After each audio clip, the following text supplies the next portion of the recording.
Hello everyone, स्वागत आहे तुमचं पुन्हा एकदा माझ्या एका नवीन मिनी व्लॉगमध्ये। आज आम्ही गेलो होतो कात्रजला, कारण आज होती आमच्या काकांची रिटायरमेंट सेरेमनी। फंक्शन खूपच छान झालं आणि ते सर्वांनी खूप जास्त एन्जॉय केलं। फंक्शन कात्रज येथील मँगो रेस्टॉरंटमध्ये अरेंज केलेलं होतं। अतिशय छान असा ॲम्बियन्स मला या रेस्टॉरंटचा वाटला, प्लस वाईब पण खूप छान होते। खूप छान असं फंक्शन या रेस्टॉरंटमध्ये आम्हाला करता आलं। जेवणामध्ये दोन्ही ऑप्शन्स अवेलेबल होते, व्हेजही होतं नॉन व्हेजही होतं। खूप दिवसांनी सर्वांना भेटून खूप आनंदही झाला होता आणि वीकेंड असल्यामुळे मला आणि दीदीला दोघींना पण सुट्टी होती। सो एकदम छान असा आमचा सॅटर्डे संडेचा वीकेंडचा प्लॅन होता।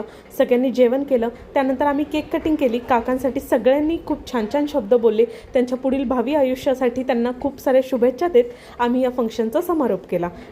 खूप छान छान असे फोटोज काढले आणि हा दिवस सर्वांच्या आठवणीतच कायम राहील। सर्वजण खूप दिवसांनी भेटले होते, त्यामुळे खूप आनंद झाला व मजा मस्ती करत हा वेळ कसा निघून गेला समजलंच नाही। इथे पप्पा काकांना शुभेच्छा देत आहेत। सर्वांनीच काकांबद्दलच्या आठवणी सांगितल्या व त्यांनी पुढे जाऊन त्यांच्या या रिटायरमेंट लाईफमध्ये काय करावं यासाठी त्यांना अनेक ऑप्शन्स पण दिले। मीही त्यांच्याबद्दल बोलले आणि त्यांना कॉंग्रॅच्युलेट केलं। Thank you for watching, bye bye, stay tuned. भेटूयात उद्याच्या मिनी व्लॉगमध्ये।